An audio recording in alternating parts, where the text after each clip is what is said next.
À l'aube, l'apparition de convois lourds traverse un pays encore marqué par des années de coupures électriques, un choc silencieux qui rompt l'habitude de l'obscurité. Deux lignes opposées avancent alors côte à côte. Un réseau affaibli d'un côté, des machines escortées de l'autre, créant un contraste qui brouille toutes les attentes connues. Que révèle vraiment cette irruption méthodique pour ceux qui suivent l'avenir énergétique sous l'ombre d'Ibrahim Traoré ? Un basculement discret semble se dessiner, fragile mais irréversible. Ce récit s'engage à dévoiler la logique précise qui relie une crise électrique prolongée à l'arrivée répétée de convois protégés, élément dont la présence surprend même les observateurs familiers des infrastructures énergétiques du Burkina Faso. La promesse centrale est claire, offrir une compréhension structurée, en une analyse de 10 à 12 mots, de la manière dont un pays longtemps enfermé dans les coupures peut entrevoir une trajectoire de stabilité durable. Dans cette perspective, chaque témoignage, chaque image capturée à l'aube et chaque mouvement de machine devient une pièce du puzzle que l'enquête assemble patiemment. Micro-hook. Si ces signaux s'alignent réellement avec les accords énergétiques évoqués, alors une bascule stratégique pourrait être plus proche qu'on ne l'imagine. Les enjeux dépassent largement la technique. Ils touchent l'économie fragilisée, les hôpitaux dépendants de générateurs précaires, les ateliers interrompus, les écoles privées de lumière après le coucher du soleil et les habitants habitués au silence soudain des nuits sans courant. À travers cette lecture, ce qui se dessine n'est pas seulement une amélioration potentielle, mais la possibilité d'un changement suffisamment profond pour redéfinir les attentes collectives. Deux révélations émergent presque simultanément. D'abord la multiplication de plus de 12 convois lourds observés sur une même semaine. Ensuite, la répétition millimétrée de leur trajet vers des zones restreintes qui ne figurent dans aucun programme public connu. Ces deux faits, mis côte à côte, ferment la boucle ouverte plus tôt et transforment de simples observations dispersées en un début de schéma lisible. À partir de ce noyau, le contexte reprend toute son importance. Depuis des années, moins d'un quart de la population dispose d'une alimentation électrique réellement stable. Un déficit structurel qui contraint les activités quotidiennes, fragilise les institutions et limite les possibilités économiques. Les habitants vivent au rythme des générateurs, des ateliers interrompus, des hôpitaux suspendus à leur système de secours, des écoles qui s'éteignent dès que le soleil décline. Cet environnement rend chaque anomalie logistique particulièrement visible et l'apparition de convois escortés attire d'autant plus l'attention qu'elle ne correspond à aucune annonce officielle. Les témoins décrivent en des passages à l'aube ou au crépuscule. Remorques massives, escortes silencieuses, routes brièvement fermées, conteneurs scellés, itinéraires répétés avec une précision qui suggère davantage une opération stratégique qu'un simple renforcement ponctuel du réseau. Le fait que ces mouvements surviennent sans communication gouvernementale accentue la tension interprétative et alimente les hypothèses. C'est alors que la figure d'Ibrahim Traoré s'inscrit dans la lecture publique. Ces déclarations sur la souveraineté technologique, combinées au silence persistant autour de ces installations, servent de cadre implicite. Certains observateurs y voient une discipline stratégique. D'autres y perçoivent une volonté de préserver la marge de manœuvre du pays face aux pressions extérieures. En reliant les convois filmés, les accords énergétiques signés en 2023 puis renforcés en 2025 et l'évolution progressive des périmètres sécurisés, un fil narratif cohérent se dessine. Rien ne prouve encore la nature exacte des infrastructures en préparation, mais tout indique un déplacement méthodique, lent et structuré, vers une transformation qui dépasse la simple maintenance. Pour saisir comment ces mouvements ont été perçus avant toute confirmation officielle, il faut suivre ceux qui vivent au plus près des limites du réseau. Le premier témoin est un technicien de quartier à Ouagadougou, habitué aux réparations de fortune et aux coupures soudaines. Il raconte avoir vu, à l'aube, un convoi escorté avancer avec une précision inhabituelle, route brièvement bloquée, remorques lourdes, silence radio total. Pour lui, cette scène n'avait rien d'une opération logistique ordinaire. Elle traduisait une organisation où chaque minute semblait calculée. Un second récit provient d'une commerçante de périphérie, dont les journées sont souvent coupées en deux par l'instabilité électrique. Un soir, elle observe une file de conteneurs avançant sans un bruit, escortés par quelques véhicules aux vitres opaques. Ce n'était pas l'image d'un renforcement banal du réseau, mais celle d'un mouvement porteur d'un espoir prudent, la possibilité qu'un changement structurel soit enfin en marche.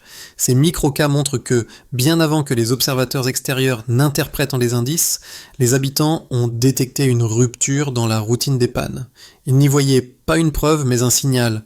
Si des machines nouvelles arrivaient, alors la stagnation pourrait ne plus être définitive. La présence de ces convois redéfinissait déjà les attentes locales, même en l'absence de toute déclaration. Dans ce climat, la posture affirmée d'Ibrahim Traoré, insistant sur la souveraineté technologique, devient une grille de lecture naturelle. Elle contribue à structurer la perception d'un pays qui semble préparer quelque chose de plus vaste que des réparations ponctuelles. So what final ? Ces signes précoces suffisent à modifier l'atmosphère collective. L'activation commence sans annonce. Les premiers convois apparaissent à des heures inhabituelles. Aube, crépuscule, parfois nuit profonde. Ils avancent lentement, escortés, protégés, comme si chaque mètre relevait d'une procédure stricte. Rien n'est communiqué, rien n'est contextualisé. Le pays observe, filme, partage, les images se multiplient et déclenchent une tension nouvelle.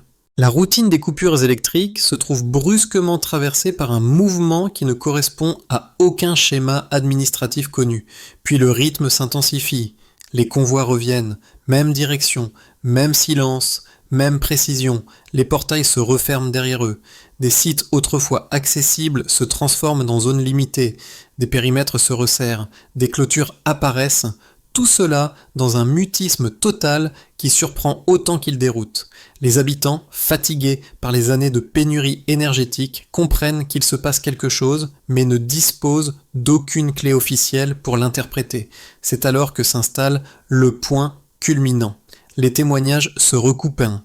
Les vidéos filmées depuis différents quartiers montrent des machines lourdes, impossibles à confondre avec l'équipement léger utilisé pour les réparations du réseau. Les passages se font plus réguliers. Les routes sont brièvement fermées juste avant les convois. La chorégraphie se répète. Elle ne ressemble à aucune opération civile habituelle. Civile habituelle. Avec ce motif, la spéculation se déploie. Les habitants évoquent les accords signés avec Rosatom en 2023, puis renforcés en 2025. Les analystes extérieurs, eux, parlent d'infrastructures préparatoires. La coïncidence temporelle intrigue. Elle structure les hypothèses. À ce moment précis, la figure d'Ibrahim Traoré s'impose dans la lecture collective, pas par une déclaration directe, mais par une posture récurrente. Souveraineté technologique, coopération choisie, silence stratégique maîtrisé. Ces prises de position deviennent le prisme à travers lequel les convois sont interprétés. Ce n'est pas une confirmation, mais un cadre qui renforce l'idée qu'un chantier plus profond pourrait émerger. Les répercussions suivent presque immédiatement. Les observateurs régionaux s'intéressent au phénomène. Les diplomates occidentaux évoquent un possible réalignement énergétique dans le Sahel. Les analystes américains parlent d'un schéma logistique incompatible avec des projets solaires ou thermiques standards. Sur le terrain, les habitants ressentent un glissement dans l'air, la possibilité que la stagnation énergétique du pays soit en train de changer de nature. Les rues, pourtant plongées dans l'obscurité la plupart du temps, deviennent des espaces où l'on interprète, débat, compare.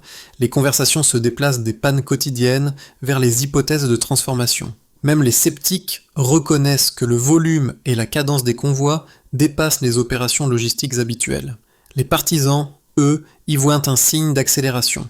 Les critiques, au contraire, s'inquiètent du silence prolongé des autorités. Le mouvement, lui, continue. Toujours régulier, toujours protégé, toujours sans explication. Il organise la perception d'un pays au seuil d'un basculement possible. La dynamique observée ne peut être comprise qu'en replaçant les données disponibles dans une logique baseline, delta, afin de mesurer l'écart entre la situation initiale et les transformations perceptibles sur le terrain. La base est connue. Le Burkina Faso opère depuis des années, avec un accès limité à l'électricité, une fragilité structurelle qui façonne la vie économique et sociale. Le delta, lui, se manifeste par la répétition ordonnée de convois lourds et par l'évolution visible de plusieurs sites sécurisés, suggérant un déplacement méthodique vers des infrastructures plus ambitieuses. Le premier chiffre clé est celui-ci. Moins d'un quart de la population dispose d'une alimentation électrique réellement stable. Cette proportion décrit une fragilité qui bloque durablement tout développement socio-économique stable. Ce repère constitue la baseline fondamentale. Il rappelle que la majorité du pays dépend de solutions temporaires, précaires, incapables de soutenir durablement les hôpitaux, les ateliers ou les écoles. Les interruptions constantes imposent une logique de survie, non de projection. C'est depuis ce socle extrêmement faible que doivent être interprétés les mouvements récents. Toute modification observable, même discrète, acquiert donc un poids supplémentaire, car le moindre progrès dans un contexte si contraint peut transformer l'équilibre général. Le second repère quantifiable provient des observations citoyennes. Plus de 12 convois lourds ont été filmés sur une même semaine, avançant vers des zones restreintes. Une telle cadence suggère clairement une opération prolongée plutôt qu'un simple ajustement ponctuel. Ce chiffre représente un delta significatif, non pas parce qu'il atteste d'une nature précise des infrastructures, aucune preuve directe ne l'indique, mais parce qu'il révèle un rythme incompatible avec de petites améliorations solaires ou thermiques.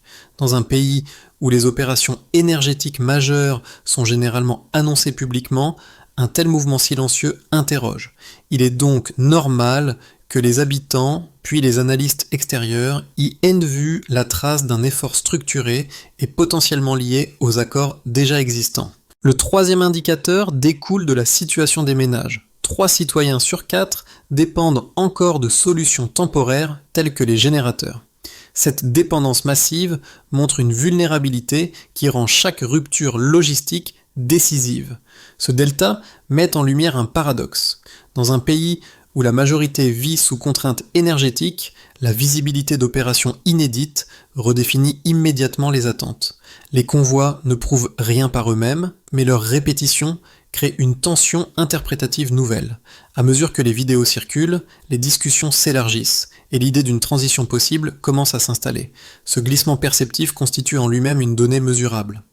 C'est ici que la figure d'Ibrahim Traoré intervient à nouveau dans les analyses. Ses positions publiques sur la souveraineté technologique, associées au silence gouvernemental entourant les mouvements observés, deviennent un cadre de lecture naturel. Certaines interprétations y voient une stratégie pour contourner les pressions extérieures. D'autres y lisent une discipline visant à protéger les premières étapes d'une infrastructure sensible. Dans les deux cas, ces déclarations servent de repère autour duquel les faits quantifiables prennent place. La combinaison de ces 3 indicateurs, accès limité, cadence soutenue des convois, dépendance massive à des solutions temporaires, forme un faisceau cohérent qui renforce l'idée d'un mouvement progressif plutôt qu'accidentel. L'ensemble ne démontre pas une conclusion définitive, mais trace une trajectoire où le baseline national extrêmement faible rencontre un delta logistique suffisamment marqué pour suggérer un changement en cours. 2 interprétations structurées se font face. La première, avancée par les partisans d'une transformation énergétique profonde, s'appuie sur la régularité des convois lourds observés ces derniers mois. Pour eux, la cadence, la précision des escortes, les fermetures brèves de routes et l'accès restreint à certains sites correspondent à des travaux préparatoires d'envergure. Ils rappellent que ce type de logistique n'a jamais été associé aux renforcements solaires ou thermiques habituels. Selon cette thèse, les mouvements visibles seraient la première étape matérielle d'une montée en puissance énergétique cohérente avec les accords déjà signés. Les signaux ne sont pas des preuves, mais des indices alignés. C'est cette cohérence interne qui fonde leur argument. Face à cette lecture optimiste, une deuxième thèse, sceptique, pose 2 objections majeures. La première concerne le silence total des autorités. Dans un pays où chaque amélioration technique, même modeste, et c'est généralement annoncé, l'absence de communication nourrit la méfiance. Pour ces observateurs, le manque d'explications officielles crée un vide interprétatif dangereux, où les conjectures remplacent les faits. La seconde objection repose sur le flou géopolitique. Certains critiques rappellent que des matériaux arrivent par des itinéraires inhabituels et que la mention officieuse de fondations atypiques dans des discussions diplomatiques renforce l'inconfort. Ils ne nient pas les convois. Ils contestent la nature qu'on leur attribue trop rapidement. La réponse Stillman consiste à accorder la meilleure version possible aux deux thèses avant de les concilier. Les partisans ont raison de souligner la régularité anormale des mouvements. Les sceptiques ont raison de s'inquiéter d'un silence prolongé. Mais lorsqu'on s'en tient strictement aux éléments établis, cadence soutenue, site renforcé, absence de projet public correspondant, un point central demeure. Rien n'infirme l'hypothèse d'une préparation logistique plus ambitieuse. Ce n'est pas une certitude, mais une direction intelligible. Ainsi, le débat ne se réduit pas à un affrontement entre espoir et inquiétude. Il repose sur des faits tangibles, interprétés différemment selon les attentes, les craintes et le degré de confiance envers les institutions. Tout bascule en silence. Cette rupture apparaît lorsque les premières analyses satellitaires évoquées dans certains cercles diplomatiques signalent des tracés inhabituels, des zones nettoyées et des fondations qui ne correspondent à aucun projet solaire, thermique ou hydraulique déclaré. Ce glissement soudain fait émerger une hypothèse que beaucoup jugeaient encore marginale, l'existence possible d'une infrastructure stratégique en préparation, discrète mais méthodique. Les discussions changent alors de ton. Les commentateurs régionaux adoptent un vocabulaire plus affirmé, parlant de travaux préparatoires ou de mise en scène prénucléaire, tandis que des observateurs occidentaux évoquent un rééquilibrage potentiel du Sahel si le pays stabilise son réseau. Dans cette réorientation du récit, la figure d'Ibrahim Traoré devient un point de convergence interprétatif. Ses déclarations sur la souveraineté et son choix de maintenir un silence discipliné alimentent la perception d'une stratégie assumée, même sans confirmation officielle. Le mouvement des convois n'est plus perçu comme une suite d'anomalies, mais comme l'indice d'un projet cohérent en maturation. À ce stade, la question n'est plus de savoir si un changement se prépare, mais à quel rythme il avance. Les mouvements observés ne se limitent plus à des indices logistiques. Ils redéfinissent déjà la manière dont différents groupes perçoivent leur avenir. Pour les ménages, habitués à vivre dans l'ombre des coupures, les convois renforcent l'idée qu'une stabilisation énergétique pourrait enfin devenir plausible.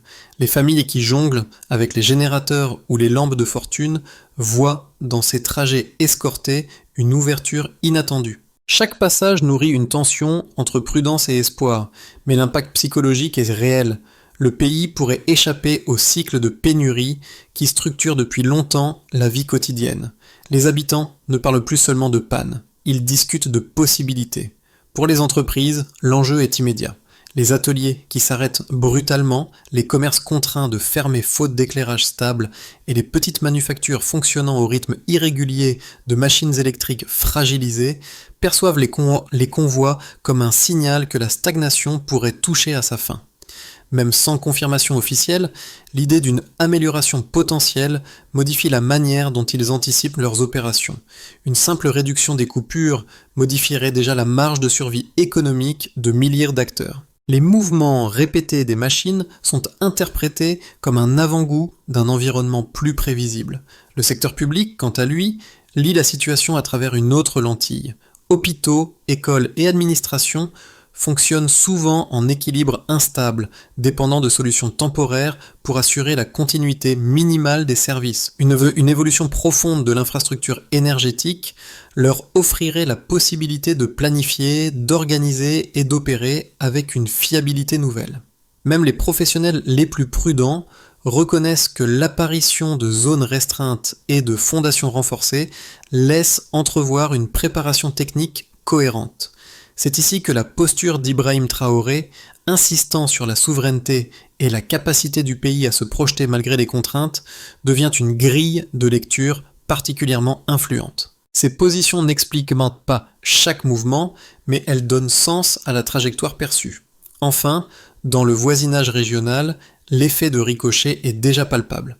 Le Mali et le Niger, engagés dans une coopération plus étroite avec Ouagadougou, y voient l'éventualité d'un bloc sahélien capable de réduire sa dépendance énergétique extérieure. A l'inverse, des pays comme la Côte d'Ivoire ou le Ghana observent la situation avec réserve, craignant l'émergence d'asymétries nouvelles si le Burkina Faso accède soudain à une capacité énergétique renforcée. Ce décalage d'interprétation traduit la portée géopolitique du mouvement. Un pays enclavé pourrait devenir un pôle stabilisateur ou un point de tension supplémentaire, selon la direction réelle du projet. Aucun de ces groupes ne dispose d'une certitude, mais tous perçoivent un changement de dynamique. Et c'est précisément cette convergence d'attentes qui révèle la profondeur des répercussions possibles. À ce stade de l'évolution des événements, plusieurs trajectoires plausibles émergent pour les mois à venir, chacune reposant sur les signaux visibles, la cadence des convois et l'absence persistante de communication officielle. Ces scénarios ne prédisent rien. Ils organisent l'incertitude en 3 directions lisibles, permettant de clarifier les enjeux et d'anticiper les conséquences possibles. Scénario de base, la consolidation silencieuse. Si le rythme actuel des convois se maintient sans accélération notable, le pays pourrait entrer dans une phase de stabilisation progressive. Les sites restreints continueraient d'être renforcés, les fondations étendues par étapes successives et les mouvements logistiques suivraient la même cohérence discrète observée jusque-là. Dans ce cadre, les partenaires étrangers adopteraient une posture d'observation prudente, limitant leurs interventions à des analyses internes ou à des échanges diplomatiques feutrés. Les citoyens, quant à eux, interpréterait chaque étape supplémentaire comme une confirmation implicite d'un projet plus vaste, même sans validation publique. Le pays avancerait par séquences contrôlées. Scénario optimiste, la stabilisation accélérée. Si les convois s'accompagnent d'un renforcement visible de certaines lignes électriques et de travaux mieux structurés autour des périmètres identifiés, une amélioration tangible pourrait apparaître dans plusieurs zones.